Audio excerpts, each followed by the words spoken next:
अपने देश के महान संतों, गुरुओं व महापुरुषों में भी विशेषकर महात्मा ज्योतिराव फूले, श्री छत्रपति शाहू जी महाराज,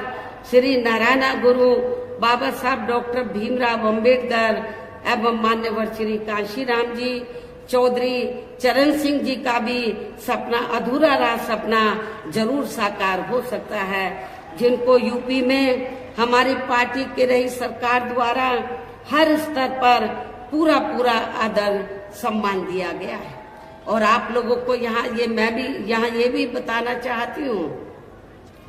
कि जब हमारी पार्टी की बनी सरकार ने और खास तौर से चौथी बार जब पूर्ण बहुमत की सरकार बनी और हमने उत्तर प्रदेश में दबे कुचले लोगों के हितों में, वैसे तो सर्व समाज के हितों का हमने पूरा पूरा ध्यान रखा था,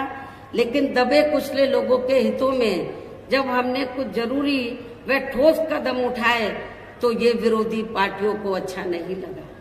और खास तौर से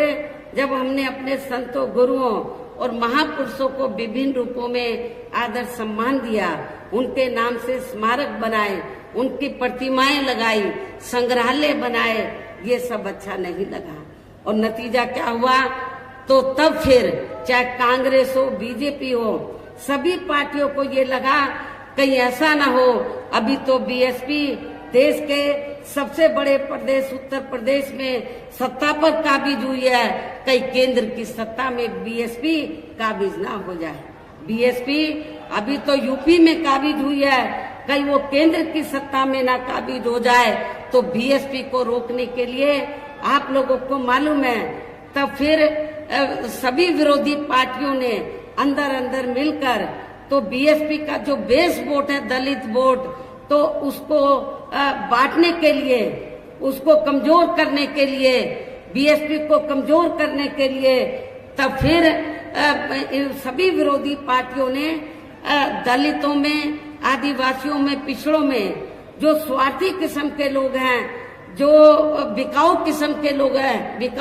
के लोग हैं, उनको मैनेज करके तोड़कर तो विरोधी पार्टियों ने तो काफी संगठन बना डाले, काफी छोटी छोटी पार्टियां बना डाली। और किस लिए कि जब चुनाव हो पार्लियामेंट असेंबली का तो बीएसपी को चुनाव हराने के लिए, इनका वोट बांटने के लिए तो जो छोटे छोटे संगठन पार्टियां बनाई हैं तो उनके माध्यम से वो बीएसपी के कैंडिडेट को हराने के लिए तो वो अपने उम्मीदवार खड़े करवा देते हैं तो ताकि दलितों का वोट बढ़ जाए। ऐसा हमें आपके नगीना सुरक्षित लोकसभा की सीट पर भी देखने के लिए मिल रहा है। इसलिए मेरा आप लोगों से ये कहना है, ये जो छोटे छोटे संगठन बने हैं, छोटी छोटी पार्टियां बनी हैं, इनका कोई मकसद चुनाव जीतना नहीं है। इनका मकसद बीएसपी का जो बेस वोट है दलित वोट, उसको बांटकर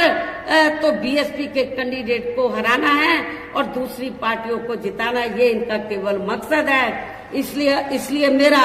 खास तौर से दलित वर्ग के लोगों से ये कहना है कि आप लोगों को अपना वोट ऐसे संगठन, ऐसी पार्टियों को एक भी नहीं देना है। यदि एक भी वोट दे दिया तो फिर इसका फायदा दूसरी जातिवादी पार्टियों को मिल जाएगा। इसलिए आप लोगों को एक एक वोट आप लोगों को बहुजन समाज पार्टी के उम्मीदवार को देना है। इसी प्रकार आप लोगों को जो बिजनौर लोकसभा की सीट है, यहाँ से भी हमने जाट समाज से तो अपने उम्मीदवार को चुनाव के मैदान में उतारा है। आप लोगों को ये मालूम है कि जब सपा पावर में रही थी तो यहाँ पर मुसलमानों और जाटों में काफी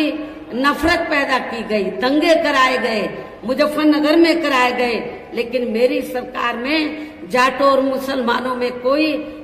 उनमें नफरत पैदा नहीं की गई, कोई उनमें आपस में कोई जातीय संघर्ष नहीं हुआ,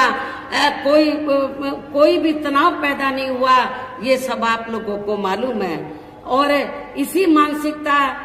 पर चलकर ही तो हमने जिनको चुनाव के मैदान में उतारा है वो इसी मानसिकता के हैं कि जो मुस्लिम और जो जाट समाज है, जो पूर्व में यहाँ नफरत पैदा की गई, उसको भाईचारे में तब्दील किया जाए, इसी मानसिकता के हमारे उम्मीदवार हैं। इन्हीं खास बातों के साथ ही अब मेरा देश में आपके स्टेट के भी हित में यही कहना है कि हमारी पार्टी ने आपकी बिजनौर लोकसभा की सीट से चौधरी विजेंद्र सिंह, जो आपके सामने यहाँ खड़े हैं, और इसी जिले में दूसरी सीट है नगीना सुरक्षित लोकसभा की सीट, तो यहाँ से हमने एडवोकेट श्री सुरेंद्र पाल सिंह को चुनाव के मैदान में उतारा है, जो यहाँ आपके सामने मंच पर मौजूद भी हैं। तो उन्हें आप लोगों को जरूर कामयाब बनाना है, जिसके लिए यहाँ पार्टी के सभी स्तर के छोटे बड़े पदाधिकारी व कार्यकर्ता आदि पूरे जी जान से लगे हैं। और अब आप लोगों को वोट पड़ने वाले दिन यहाँ बीएसपी के अपने इन सभी बीएसपी के अपनी पार्टी के